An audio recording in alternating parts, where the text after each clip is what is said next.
อ่เจ้าสบายดีเนาะสำหรับที่จบไปเมื่อกี้นี้เนาะแม่นเป็นเพลง Opening เนาะสำหรับเกมตัวใหม่ที่มีชื่อว่า Brick Brick Brave Zoo เนาะสำหรับอ่าอนิเมะ Brick เนาะหลายคนก็คือสิได้เบิ่งกันเลยเนาะเพราะว่ามันเป็นอนิเมะที่ว่า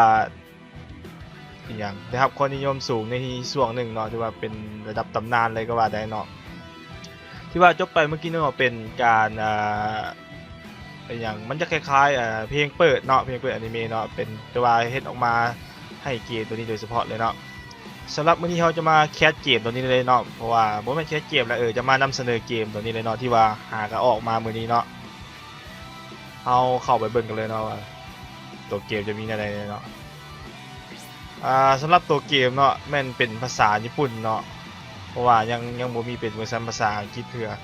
แต่ว่าเราก็สิมาลองเข้าไปเบิ่งให้เห็นตัวเกมภายในคร่าวๆเนาะ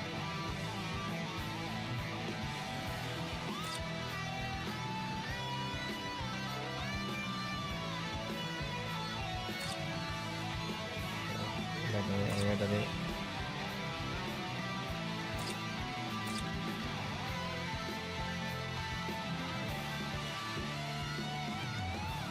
ให้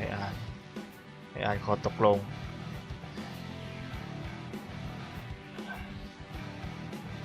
บอกให้สมัครไอดีนั้นนี้โอเคไป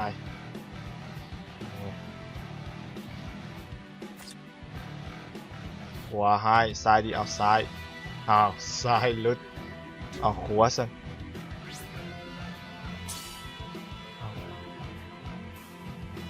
ได้ละ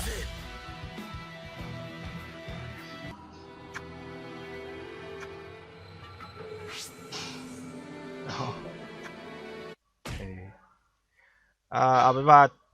เอากำลังว่าสิขอขาบ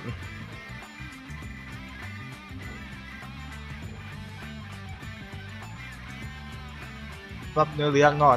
ถ้าว่ามันยาวเกินไปเนาะเขาก็จะขอขาบไปเลยเพราะว่าเรื่อง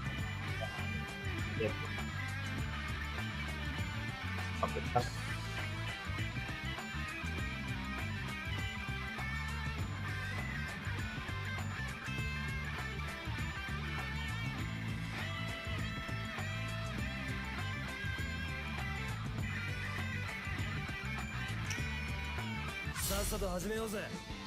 สไลด์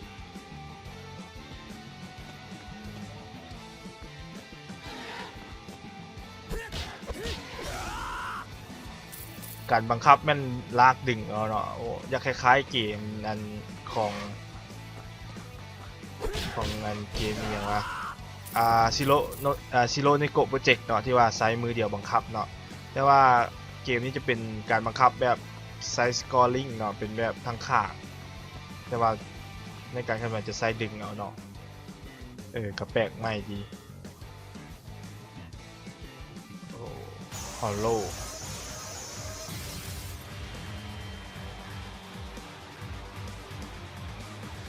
สาวอิจิโกะลาพูดแล้ว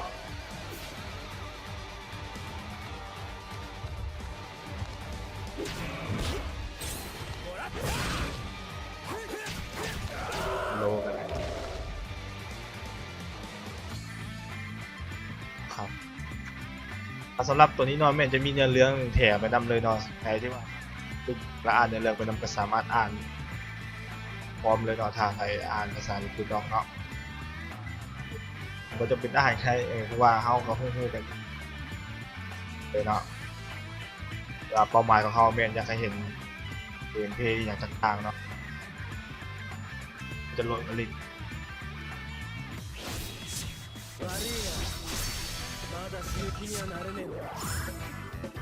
บอก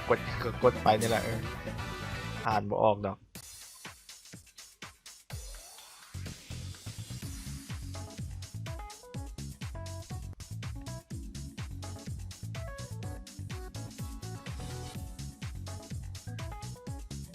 เข้ามาหน้าปกติละ สำหรับเกมเนาะที่ว่าหลายๆเกมเนาะมันจะมีแบบว่าเป็นทูตอเรียลให้ก่อนเนาะเวลาเข้าเกมมาเนาะถึงมาเขาจะบ่ได้ภาษาก็ตามแต่ว่ามันจะมีทูตอเรียลให้เขาเบิ่งเนาะเขาก็สามารถมาเฮ็ดตามมันไปก่อนก็ได้เนาะ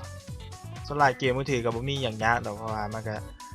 จะเล่นแบบสไตล์คล้ายๆกันหมดนั่นแหละเพราะว่ามันจะเน้นความสะดวกสบายเป็นหลักเนาะสำหรับเกมมือถือเนาะถ้าเฮ็ดซับซ้อนหลายมันจะเป็นการยากเกี่ยวกับผู้เล่นเนาะเพราะฉะนั้นก็จะบ่เฮ็ดยากคิทาเกะสำหรับตัวนี้เนาะแม่นถ้าเดาบ่ผิดเนาะแม่นมันจะ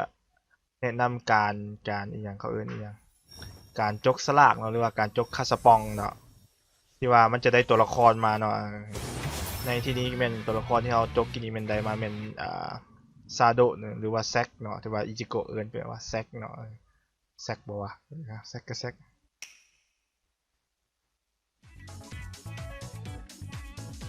สำหรับเกมนี้เนาะแม่นถ้าเดาผิดเนาะตัวละครแม่นเราจะสามารถไปจกเอาอยู่ในคาสปองกันเนาะแต่มันสิมาสามารถร่วมทีมกับเราได้มันจะคล้ายๆกับเกม RPG ของเกาหลีเนาะที่ว่าเอาตัวละครหลายๆตัวมาเฮ็ดเป็นทีมหนึ่งแล้วเขาก็ไปตีเป็นด้านเนาะน่าจะประมาณนั้นเดี๋ยวเขาลองไปเบิ่งว่ามันจะเป็นแบบนั้นหรือบ่เนาะสำหรับเกมหากระเปิดมื้อนี้เนาะที่ว่าไผที่ว่าสนใจเนาะอยากเข้ามาลองเบิ่งหรือว่าอย่างเดียวขอสิเอาลิงก์เนาะลิงก์ที่ว่าเกมนี้เนาะแปะไว้ในdescription เนาะสำหรับใครที่อยากเล่นเกมต่างประเทศแบบนี้เนาะคอยแนะนำหรือว่าแนะนำแอปเนาะที่สามารถไปดาวน์โหลดเกมต่างประเทศได้เนาะโดยที่บ่ต้องเข้าไปในPlay Store ประเทศนั้นๆเนาะแม่นเป็นที่ว่าแอปหนึ่งที่ว่าเขาจะเอาไฟล์ APK มาให้เฮาโดยเฉพาะเลยเนาะสำหรับ Android เนาะ iOS บ่มีเนาะแอปนั้นมีชื่อว่าคูแอปเนาะเดี๋ยวค่อยจะเอาลิงก์คูแอปแปะไว้ให้เนาะแล้วท่านสามารถเข้าไปทดลองใช้ด้วยตัวเองได้เนาะมันบ่ยากแบบง่ายๆสำหรับว่าใครที่มักเล่นเกมต่างประเทศเนาะ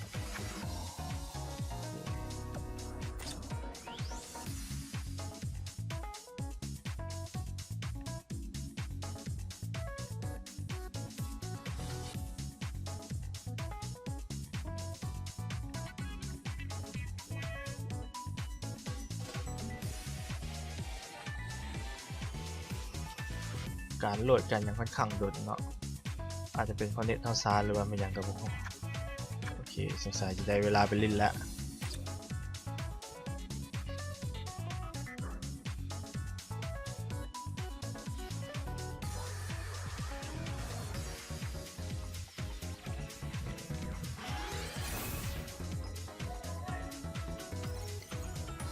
โอเคเดี๋ยวค่อยจะอย่างจะแคสเพียงแต่จบทูตอเรียลเนาะเพราะว่าถ้าใครสนใจที่ว่าอยากเล่นต่อหรือว่าอยากสามารถไปดาวน์โหลดมาเล่นได้เนาะเพราะว่าแคสแบบมันก็ทูตอเรียลมันก็สิบอกให้เบิดแล้วแหละว่าเกมนี้มันเล่นอะไรแน่มันจะมีแนวทางอะไรแน่เนาะเดี๋ยวค่อยสิเว้าตื่มตอนท้ายตื่มเนาะเพราะว่าถ้าจะแคสให้เบิดนี่คือสิเป็นไปบ่ได้ดอกเพราะว่าเล่นไปได้หน่อยนึงนี่มันก็เริ่มสิบ่ฮู้เรื่องแหละว่าอ่านภาษาญี่ปุ่นบ่ได้เนาะโอเคเข้ามากันเลยเนาะมันจะมีคัดซีนมาลัดอีกแล้วเนาะเดี๋ยวเราก็ข้ามไปเพื่อว่าอะไรโอเค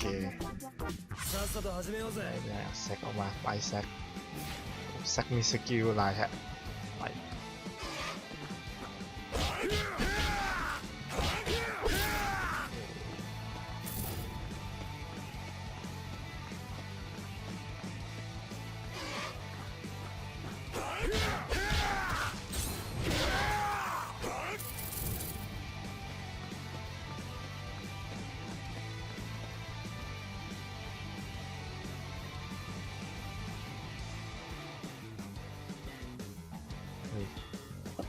ค้างอีกแล้ววะ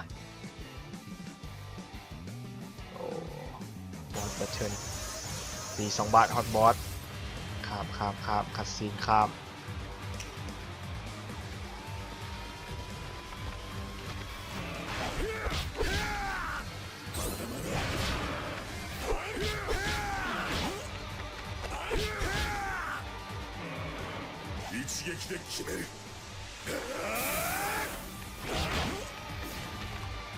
เอาจิโกะออกมาฟันดีกว่าเนาะพระเอกต้องมาฟันพระเอกต้องมาฟันเอง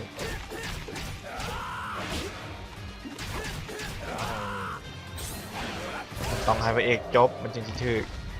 งแล้วโอเคข้ามไป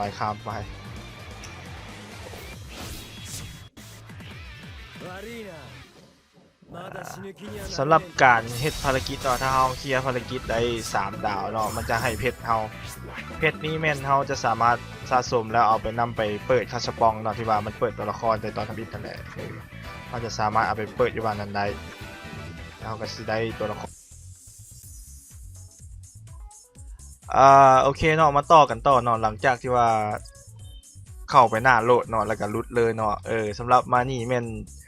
ต้องขอสารภาพว่าได้ตัดคลิปตัวนี้มาใส่เนาะเพราะว่าคลิปตัวเก่าหันที่ว่า ID ตัวเก่าหันเนาะแม่นมันบ่โหลดหน้า Data มันบ่โหลด Data มันเด้งออกเนาะก็เลยว่าจำเป็นต้องได้ลบเกมแล้วโหลดมาใหม่เนาะก็เลยว่าชื่อ ID มันก็เลยว่าได้ให้ใช้ ID ตัวใหม่เนาะก็คือว่าได้ผูกกับอัน Google Play เนาะก็เลยว่าไปจกคาสปองเนาะพอดีได้ลูเคียมาเนาะผู้นี้เนาะผู้อันสีดำนี่เนาะนี่ก็เลยว่าได้ลูเคียมาก็เลยว่าโบแมนนันแซกเนาะโบแมนซาโดเนาะต้องขออภัยนำเพราะว่าเกิดปัญหาขัดข้องทางเทคนิคเนาะแล้วเขามาต่อกันเลยเนาะจากที่ค้างกับที่ว่าได้ลิงก์ให้ไปเบิ่งในข่าวๆเนาะแล้วก็จะมาต่อกันในดันเจียนต่อไปเนาะสำหรับอินเทอร์เฟซเนาะจะสังเกตได้ง่ายๆเลยเนาะมันจะมีแถบเขาเรียกแถบอย่างแถบสเตมินาแถบสเตมินาที่ว่ามันจะจำกัดการลิงก์ของเขาเนาะถ้าเบิร์ดเขาก็ต้องทำอย่างนั้นนะแล้วก็เงินธรรมดาแล้วก็เพชรเนาะที่เอาไว้จกคาสปองนั้นแล้วก็อันนี้จักสิเป็นอย่างอันนี้น่าจะเป็นที่ว่าเวลาเขาส่งของขวัญให้หมู่เนาะมันจะเป็นแต้มนี่เนาะน่าจะเป็นประมาณนั้นเฮิร์ทพอยต์เนาะแล้วก็อินเทอร์เฟซทั้งรูปเนาะที่เห็นง่ายๆคืออันนี้เป็นจัดการทีมเนาะเป็นการจัดการปฏิกับเขาเนาะจะมี2 ให้เราเลือกเนาะเราสามารถจัดทีมได้สูงสุด3ทีมเนาะแต่ว่าตัวละครเขายังมีแต่2ตัวมีอิจิโกะกับลูเคียเนาะผู้ดีได้พระเอกกับนางเอกเนาะที่ว่าคลิปนี้ดีว่าโชคดีไปเนาะแล้วก็ตัวแมวนี่มีอย่างเนาะเดี๋ยวเบิ่งตัวแมวกันอ่านบ่ออกข้ามสบายเขานะอ่านบอกข้ามอันนี้คือชิเมนตัวเป็นฮุกกลางหัวใจแมนเฮิร์ทพอยต์ว่าแมนแหละเป็นแต้มที่ว่าเกี่ยวกับหมู่แหละนี่เวลาเขาส่งหาหมู่เขาจะได้แต้มหมู่ส่งหาเขาก็จะได้แต้มอย่างประมาณนั้นแล้วก็ตัวที่นี้คือชิเมน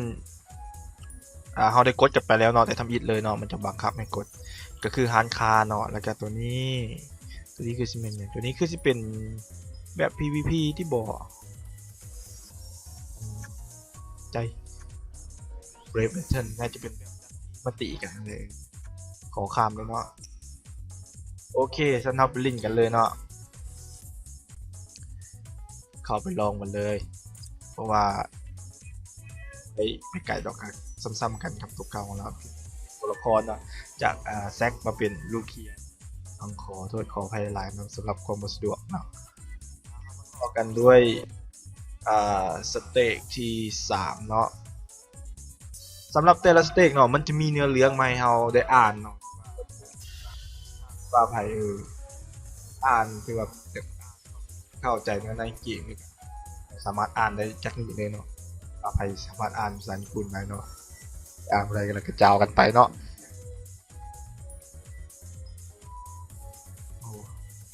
โกะบังไคเลยสำหรับตัวละครเนาะมันจะมีดาวเนาะซึ่งถ้าดาวพิษเนาะมันจะมีโวเนาะอีโวตัวละครจาก2เป็น3จาก3เป็น4สินะเนี่ยคิดว่ามันต้องเป็นนั่นแหละนี่แหละตลอดอีกกันเลยโอ้มีได้นี่โอ้สันเขากดออโต้ซะเนาะเพราะว่าแอดในบูสต์แต็กเนาะเพราะว่าการ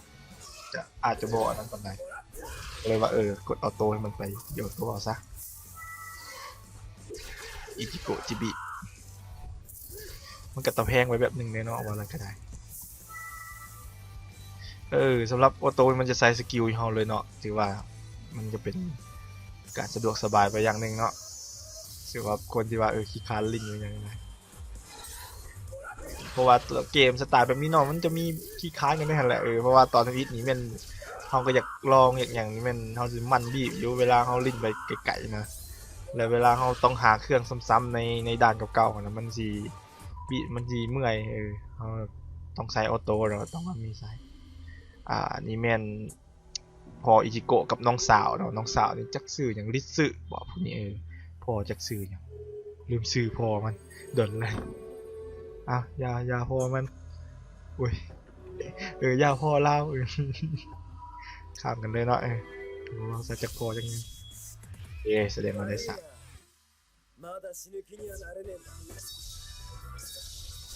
ถ้าได้3 ดาวเขาจะได้1 เพชรเนาะ1 เพชรจะเอาไว้มาเปิดคาชปองเนาะอันนี้จักที่แม่นอย่างน่าจะเป็นรูนเป็นอย่างสไตล์แบบรูนเป็นอย่างนี้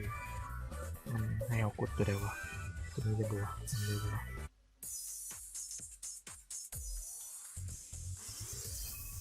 เลยเนาะเดี๋ยวเขาจะลิ้นให้ประมาณจัก5-6 ด้านเนาะพอเป็นสังเกตเนาะแต่ว่าถ้าใครอยากลิ้นต่อก็สามารถไปโหลดได้เนาะในคูแอปเนาะเดี๋ยวจะทิมอัน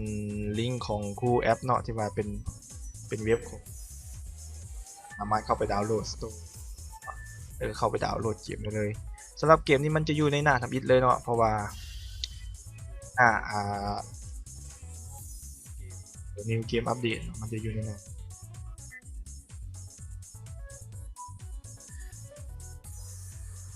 โอ้ยยังมีโหลดกระปิกระปอยอยู่นะโหลดอยู่ฮันละรับเกมนี้เนาะแม่นที่อะไรแม่นจุดขายกับแม่นคือสิแม่นพอในแอนิเมชันของบิ๊กเนาะมาเป็นตัวสำหรับสไตล์การลิงกับบ่มียังเป็นสไตล์จีนคือธรรมดาโอของมันบริกอะไรเพื่อเพิ่มความเป็นสามารถถึกใจสายสายต่อสู้เนาะคือโซเนนจัมป์โซเนนมังงะมันจะถึกใจพวกสายนี่หลายเนาะแคทอะไรคนปักขี้ฮอตบอลละมีเนื้อเรื่องมาสอดใส่ทุกคือว่าเกมญี่ปุ่นหลายเกม RPG ญี่ปุ่นเนาะส่วนใหญ่เนื้อเรื่องเนาะวันเรื่องไว้เนาะเพราะว่าแล้วจะถ้าไม่ไผ่สังเกตเห็นเนาะถ้าไผ่เคยเล่นดักเกิลเควสเนาะที่ว่ามันมีครับไฟนอลแฟนตาซีเนาะจะสังเกตได้เลยว่าเกมมันมี8 บิตธรรมดาใช่ไหม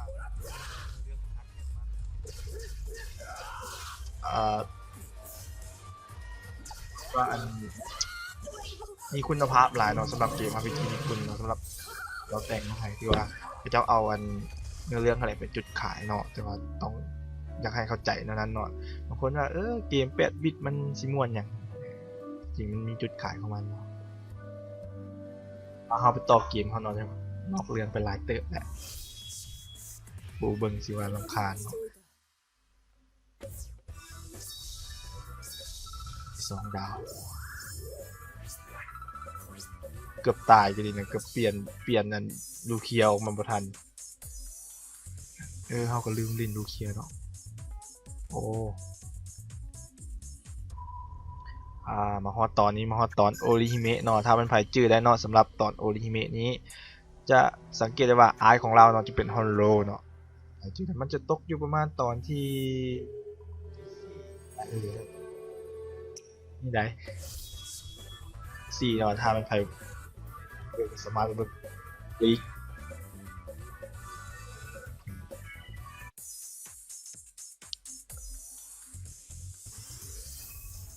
เป็นเรื่องที่ซิว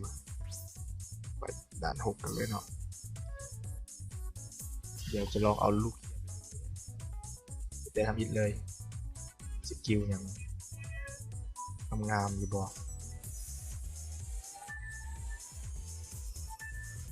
นี่เป็นเบียคุยะคุจิกิเบียคุยะซื้อนะเดี๋ยวอีกแหละมีเนื้อเรื่องทุกตอนบอกโอเคฮะต่อนี่ฮะจะลองไปเบิ่งเนาะยูไลน์เลยสกิลนะกับสกิลวันปัจจุบันเราใส่ง่ายอันติไงก็เป็นบริกดอย่างไรกดออโต้รถ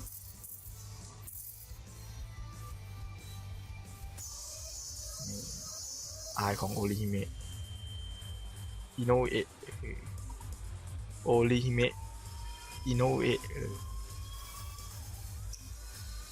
คิดแบบเดี๋ยวจะกดไซส์อันท่าอันติให้เบิ่งเนาะนี่อันติของลูเคียใส่แข็งเข้าไปเลยเนาะ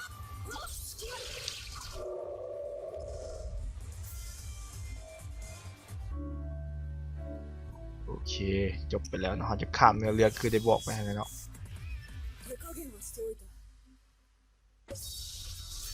ไป3 ดาวโอเคเรากับเฟกันก่อนเนาะ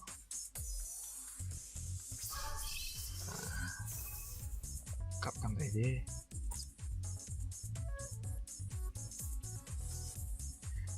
โอเคเนาะสำหรับการพรีวิวเกม Brick Brave Zoo เนาะ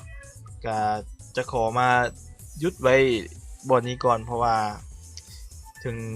แคสไปหลายเนาะมันกับบทสุดง่ายๆเพราะว่าจะมาอธิบายให้พอเป็นสังเกตเนาะพอให้ได้รู้กันว่าเกมนี้มันลิ้นเท่าใดเนาะมันน่าสนใจเท่าใดเนาะก็คือได้เว้าไปในมองกินี่แหละที่ว่าใครสนใจเนาะก็สามารถโหลดมาลิ้นได้เนาะที่ว่าผ่านแอปคู่เนาะถ้าเป็นไผ่บอสะดวกในการจะเปลี่ยนเป็นสโตร์ญี่ปุ่นเนาะถ้าไผ่เปลี่ยนเป็นก็สามารถเข้าไปดาวน์โหลดโดยตรงเลยที่สโตร์ญี่ปุ่นเนาะสำหรับวันนี้ก็ต้องขอยุติรีวิวแต่เพียงเท่านี้คลิปนี้ต้องขอไปเนาะเจอกันคลิปหน้าเนาะสบายดี